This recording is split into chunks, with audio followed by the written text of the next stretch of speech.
Do my eyes deceive me, or do you have the anxiety sweats about learning everything you need to know about APUSH Unit 1? Well, this video is about to dry up all that flop sweat, so if you're ready to get them brain cows milked, let's get to it. First of all, let me give you the big picture of this unit so you know where everything is headed. The time period is 1491 to 1607, which is to say a year before Columbus arrived in the New World until the establishment of Jamestown, the first British colony in North America. Now, we're going to start by exploring the social and political landscape of the indigenous peoples in the Americas. And then we'll talk about why those rascally Europeans even showed up to begin with. And then we'll consider the effects of the European intrusion in the Americas. And let me just tell you, it gets saucy, so buckle up. Okay, now before we go meeting all these indigenous groups and explore how they live, let me just tell you what you cannot afford to forget about this topic. The native populations in the Americas were diverse and varied, and of equal importance, geography played a significant role in the development of those differences. I cannot overestimate how important that point is. Write it down, tattoo it on your forehead if you must, but do not forget it. And the reason I'm flapping my mouth hole so vehemently about it is that there's this persistent misunderstanding about exactly who populated the Americas before European contact. And here to tell us about it is our new friend, dim-witted Derek. Now, I thought all Native Americans was the same, what with all their teepees and whatnot. Oh, Derek, my dim-witted cod. No other way to say this, but,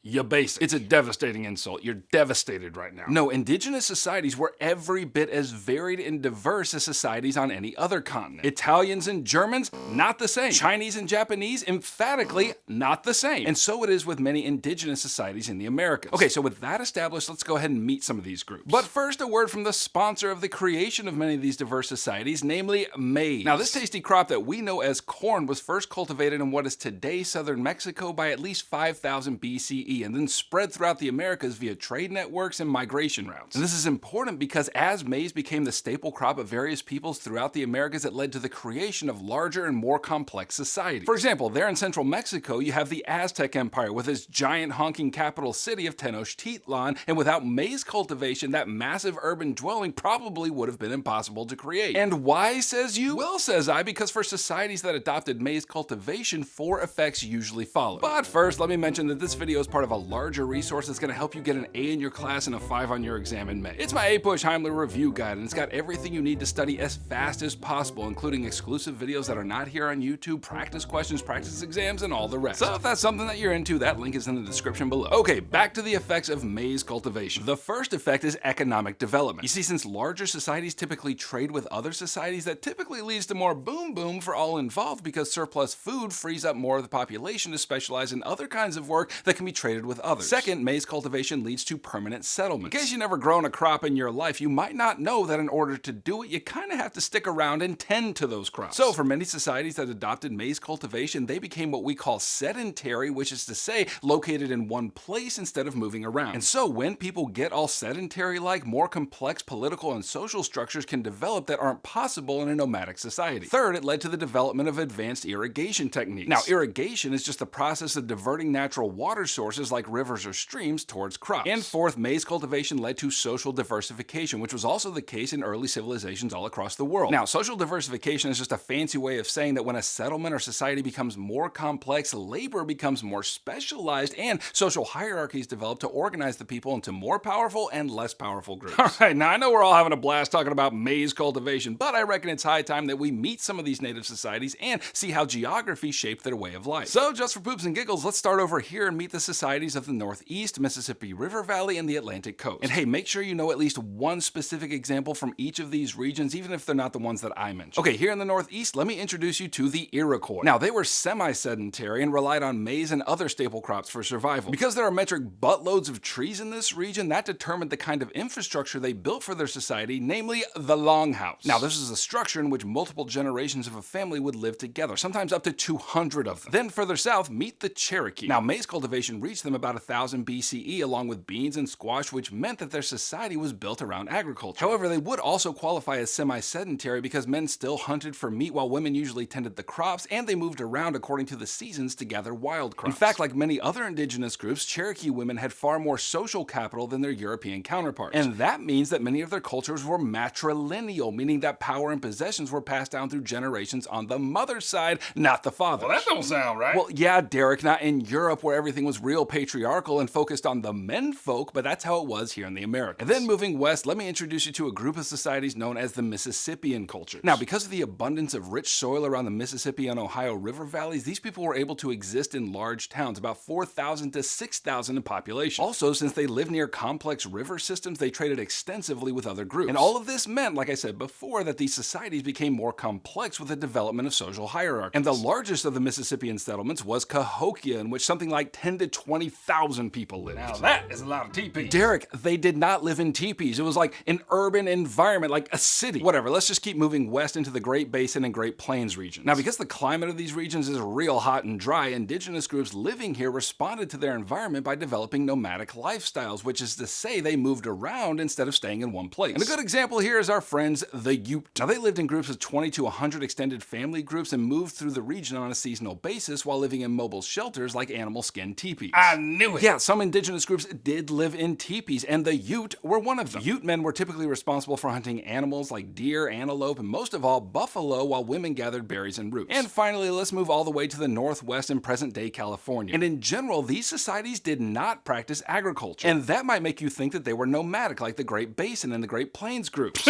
Don't be crazy. No, groups like the Chinook and the Chumash built permanent settlements, not because they were farmers, but because they were able to find metric buttloads of food in the ocean and the surrounding environment that made sedentary societies possible. So that's just a sampling of what everything was like in the Americas up to 1491. But hold on to your butts, because it's 1492 and here come the Europeans. And they didn't just show up for poops and giggles. No, there were in fact many causes, which I will consolidate here under the headings of gold, God, and glory, and let's look at each in turn. So the Europeans showed up to the Americas for gold, which is to say they had economic motives. A long story short, prior to this period, Europe was kind of like the hey-hey of world powers, just sort of along for the ride, not really contributing anything meaningful to the story, and good for a chuckle now and then. But then came the Renaissance with all of its innovations and cultural changes, and all of a sudden Europeans wanted to get fitted for some power pants. Now, the first problem they had was that in 1453, the Ottoman Empire went ahead and gained control over the land routes that connected Europe to Asia for trade. And that meant that Europeans couldn't get the goods they wanted anymore on their own terms without going through an annoying middleman. So they got cranking to figure out how to get to the Asian and Southeast Asian markets via the sea to cut out the aforementioned annoying middleman. Now, they were able to do this because of two developments. First was new techniques in shipbuilding and the adoption of maritime technology. The Portuguese, for example, developed a new kind of ship called the caravel, which was fast and highly navigable thanks to its use of the lateen sail, which could take wind from both directions. And European navigators made use of older Arab and Chinese technologies like the magnetic compass, which reckoned direction, and the astrolabe, which reckoned latitude. Alright, now the second development was the rise of joint stock companies to fund exploration among several European powers. Basically, a joint stock company was funded by several investors as opposed to a single source of funding like a government. It turned out that when these explorations went well, it was fabulously profitable, but when they failed, everything was lost. So joint stock companies made it so that many investors could pool their wealth in order to fund an expedition, and if it failed, they would only lose their portion. But if it succeeded, then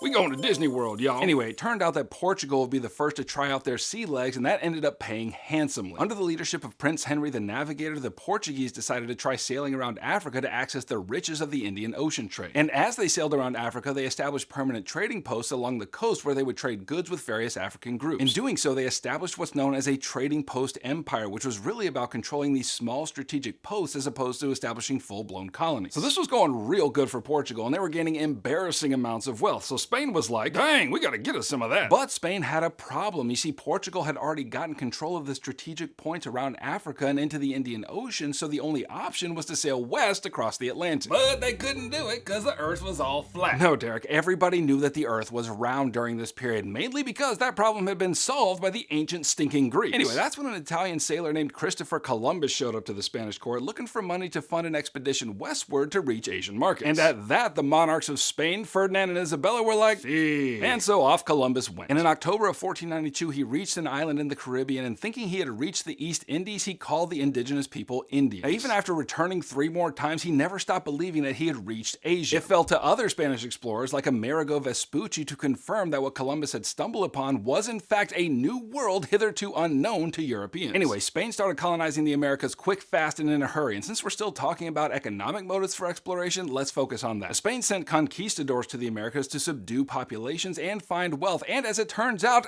They very much did. For example, Hernan Cortez toppled the Aztec Empire with only a few hundred men, and I'll get to the reasons for that later. And then Francisco Pizarro did the same thing down with the Inca Empire. And both ventures resulted in metric buttloads of gold and silver being sent back to Spain, which made them wealthy beyond belief. But that wealth also fundamentally transformed European social and economic reality. The biggest effect of this influx of wealth was that it hastened the end of feudalism and replaced it with capitalism. And essentially the difference between the two is this. In feudalism, land equals wealth and status. In capitalism, capital, or owning the means of production, equals wealth. So this was a pretty big change, although to be fair, feudalism was already on the way out, but these developments definitely helped it out the door. Anyway, we need to spend a little more time with Spain's economic motives because they were very much winning the imperialism game in the Americas. And it's pretty easy to argue that Spain would not have continued to fund voyages to the Americas if it were not for the prodigious amounts of wealth coming in, as is reflected in a common proverb from the time. As long as y'all got the G's, we'll keep sending the C's. C's is short for conquistadors. I'm sure it's a lot more elegant in the Spanish. Anyway, it's true that initially Spain's wealth came in the form of gold and silver. However, they soon found that agriculture and the export of cash crops would be a massive moneymaker in addition to the export of precious metals. And so they imposed various labor systems onto their colonies, only one of which I'm going to tell you about. It was called encomienda, and by definition it was a system of coerced labor in which the Spanish crown granted tracts of land to Spanish colonists, known as encomenderos, who forced indigenous people within its borders into plantation-based agriculture and mining. Or, said in simpler terms, the Spanish government gave their colonizers a plot of land to farm, and whatever indigenous people happened to live on that land became the farmer's band of slave labor. But in return for that labor, the encomenderos were supposed to provide protection and Christian education to the indigenous populations, but as these things go, it really just became a form of communal slavery. And on these plantations, they grew highly profitable crops like sugarcane and tobacco and cotton, etc. And now that this colonial machine was just printing cash for the Spanish, it became a real problem when indigenous laborers kept running away or dying from disease, and I'll talk more about that in a moment. Anyway, in order to keep the wealth flowing, Spain gradually replaced indigenous slaves with enslaved African laborers. Spanish merchants and other colonial powers as well partnered with West African groups in order to trade goods, guns being the most desirable good for enslaved Africans from the interior of the continent who were often captured in wars or raids. And many of the African groups involved in the trade of people became wealthy and also powerful owing to the superior weaponry they gained in trading with the Europeans. And so gradually, enslaved Africans became the dominant labor system in Spanish America, and Spanish wealth only continued to increase. Okay, now the last thing you need to know under this heading in reference to Spain is how they kept control of their American colonies. And one of the most significant means of control was the Spanish caste system, which was a complete reorganization of the social structure of societies in the Americas according to a race-based hierarchy. Now, to be clear, this kind of structure was not in place among indigenous peoples before the Spanish came. It was wholesale slapped upon them by the invading Spanish in an attempt to maintain control of their wealth-producing opportunities. And I'll keep it real simple. The folks on top of the hierarchy were Spaniards, especially those who were actually born in Spain. At the bottom were indigenous and African people. And then there were various levels in the middle that represented mixed-race people who were the result of European,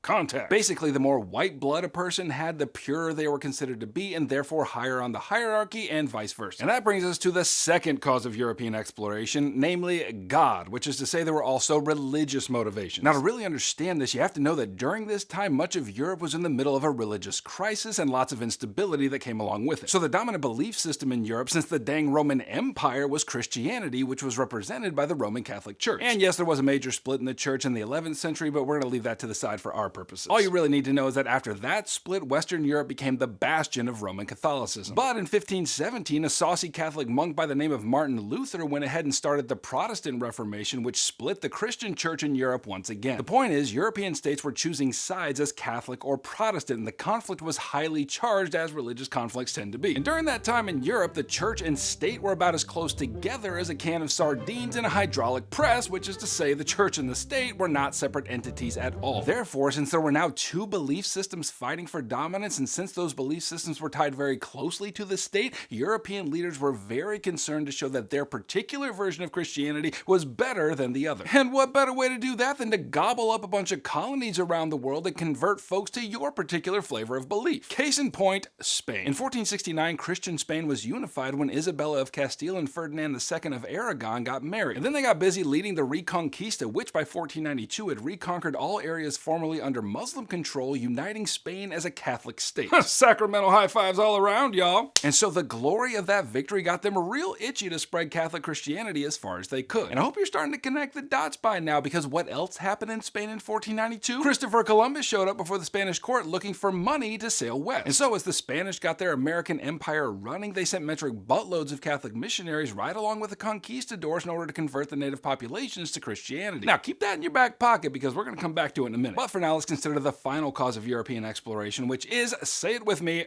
glory. Or if you're not that sassy, you could say that these are the political motives. So once contact was made between the old and new worlds, it quickly became a competition between European states to acquire colonial possessions in order to shift the balance of power in their favor. Additionally, political change was occurring in some European states in which large multi-ethnic empires were breaking apart, while some kingdoms were becoming united and more powerful. And that new political reality in which a state ruled over a people with similar language and culture and history was known as the nation state. Anyway, these political changes meant that European powers were eager to be the greatest on the world stage, and the way to become great was to build maritime empires. And as you might expect, that eventually caused some tension, and a good example here would be the spat between Portugal and Spain over their respective New World claims. Long story short, Portugal was getting a little saucy over the fact that Spain was gobbling up colonial territory in the Americas that belonged to Portugal. So they did what any Christian state would do and geared up a fleet of ships to go blow Spain's crap up. But since they were both Catholic states, the Pope got involved and settled their dispute by drawing a line of demarcation which settled the question of which New World territories belonged to whom. In 1494, the line was moved slightly and codified in the Treaty of Tordesillas, which established Portugal's claim over a part of Brazil and Spain's claim to dang near every other part of the Americas, much of which they didn't even know was there yet. Now, conspicuously absent from these negotiations were the indigenous Americans themselves, and I think it's safe to say that they were not nearly as stoked about the treaty as were the Spanish and the Portuguese. And I'll get back to that, but for now I need to tell you about perhaps one of the most significant effects of European exploration during this period. That's right, it's everybody's favorite interoceanic transfer, the Columbian Exchange. And let's start with a definition. The Columbian Exchange refers to the transfer of plants, animals, minerals, diseases, and people between the old and new world. And in case you don't know, the old world is how Europeans referred to their world, namely Afro-Eurasia. New world is how Europeans referred to the Americas, despite the fact that the Americas were every bit as old as the old world, but you know, whatever. Anyway, maybe the transfer of stuff between old and new worlds doesn't sound like much of a big deal to you. Those guys got a potato, those guys got a turkey. Who cares? Well, my dear pupil, allow me to explain, because the Columbian Exchange was arguably the most significant demographic and environmental and ecological change that you'll have the pleasure of studying in all of world history. So let's start with the transfer of disease. Now, because folks throughout Afro-Eurasia, or if you're sassy, the old world, because they had been in contact for millennia, they had developed immunities to each other's nasty cooties. However, because of the isolation of indigenous peoples of the Americas, the diseases Europeans introduced were devastating. Smallpox was the most devastating disease, and it was first introduced to the Caribbean by Spanish explorers. Eventually, it spread throughout Mexico and Central America and killed around half the indigenous population there, and then spread into South America with similar devastating results. In fact, evidence suggests that by 1600, some indigenous populations were reduced by 90%. And so now, tying it all together, you can see why Spanish conquistadors were able to conquer such massive empires with relatively few men. When they introduced smallpox, it weakened resistance significantly. Also, this is a big reason the encomienda system was replaced by African slavery. Like, many of the indigenous slaves were dying of smallpox. Okay, the second major transfer that occurred during the Columbian Exchange included food and plants, and this transfer had major effects on both old and new worlds. So for example, European settlers brought wheat and olives and grapes, which were staple of European diets. And eventually they also introduced African and Asian foods like rice and bananas and sugar. And then New World crops were also transferred to Europe, foods like maize and potatoes and manioc. And so the introduction of these nutrient-rich foods contributed to healthier populations in Europe, which led to a population explosion after 1700. Okay, third on the transfer list was animals. And by far the most significant were the animals introduced by Europeans into the Americas. Livestock like pigs and sheep and cattle were introduced, and because they had no natural predators in the Western Hemisphere, they multiplied rapidly. As a result, indigenous farmers were faced with the destruction of their environment as free-ranging animals trampled and grazed on their crops. But by far the most impactful animal to be introduced to the Americas by the Spanish was the horse. Indigenous groups in the Great Plains like the Apaches and the Comanches and the Kiowas used the horse to more effectively hunt large herds of buffalo, which was a staple food item for them. Additionally, horses also significantly changed warfare tactics, and bonus, that change had the effect of increasing violent conflict between various tribes and between European and indigenous groups. The introduction of the horse was a change that fundamentally altered their way of life. And then the fourth item to know in the Columbian Exchange was minerals, mainly gold and silver. Now, before the Spanish discovered that cash cropping would earn them a great deal of wealth in the Americas, their main focus was on extracting gold and silver from their colonial holdings. And I already talked about this when we talked about the gold motivation for exploration, so, I'll just leave it at that. And finally, the fifth major transfer was people. Now, some indigenous Americans were brought back to Europe, but by far the bigger impact was the millions of enslaved Africans transferred to colonial America in order to work the cash crop plantations. After having to endure the brutality of the dreaded Middle Passage across the Atlantic Ocean, they were met with equally brutal conditions as they were forced to work the fields. Okay, here in the last section, let's tie it all up by considering a handful of effects that occurred as a result of this interaction between the Old and New Worlds. And right out of the gate, you need to know that as contact between Europeans and the various indigenous peoples of the Americas increased, it became clear that their worldviews were very different. Or to say it plainly, these two groups saw the world completely different from each other, and you're going to need to know 4 examples. First, Europeans and indigenous people held drastically differing views on land use. Europeans believed that land could be owned by individuals, but the dominant indigenous belief was that land was a resource available to all and had a kind of spiritual quality to it, like a source of life, not a commodity available for private ownership. Second, they held different views on religion. As I mentioned before, Europeans were on the whole Christian and adhered to a complex set of dogmas and doctrines, most notably the doctrine of a single God. And although indigenous belief systems varied, many of them believed in multiple gods and spirits that inhabited and connected all living things, and therefore they did not separate the spiritual and material realms as was common in European Christianity. And then third, we've got differing views on gender roles. Europeans tended to be patriarchal, whereas indigenous people tended to be more egalitarian, even to the extent that some family and power structures were matrilineal. And while indigenous men and women often held different roles in society, every individual played a vital role. And fourth, they held different views on family. Europeans' concept of family, especially in Western Europe, emphasized the nuclear family, whereas indigenous peoples lived together in extended families, which emphasized the importance of shared responsibility in child raising and respect for elders and cultural transmission. And so, all that to say, most of the early years of contact between Europeans and indigenous groups were full of misunderstandings as they sought to make sense out of each other. But eventually, in some cases, Europeans and Native Americans adopted some useful aspects of each other's culture. For example, due to the Spanish effort to establish Christian missions in Southwest North America, many indigenous peoples converted to Christianity. Now, it's certainly arguable that these conversions occurred due to the heavy-handed and sometimes brutal tactics of the Spanish missionaries. You better give your heart to Jesus, because your butt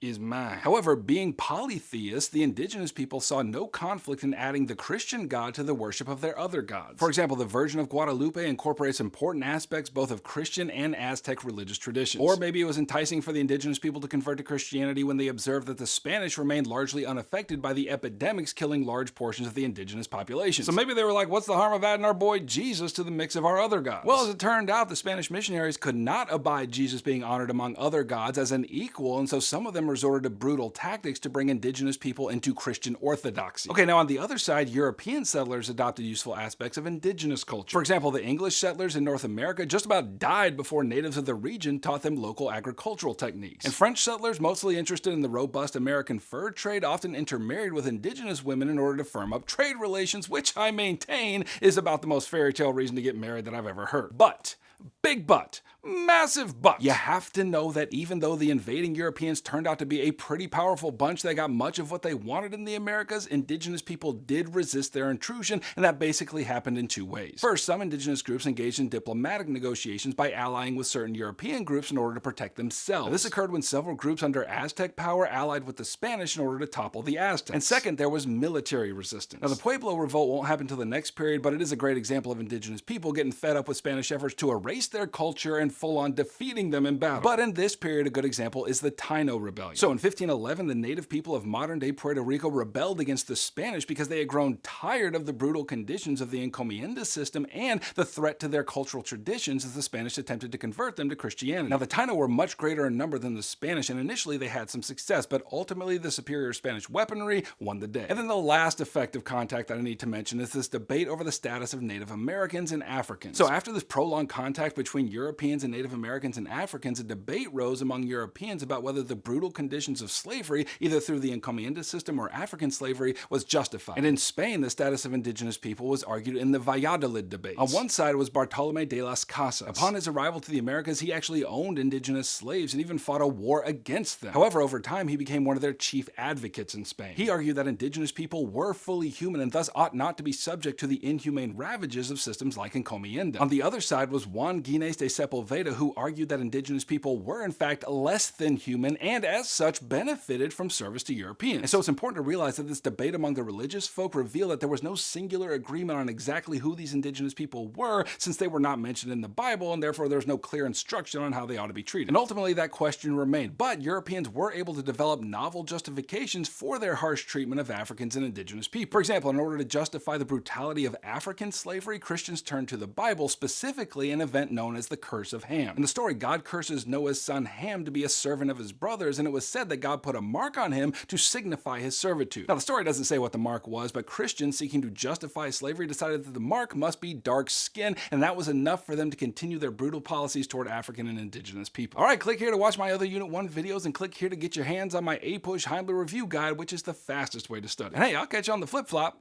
Heimler out.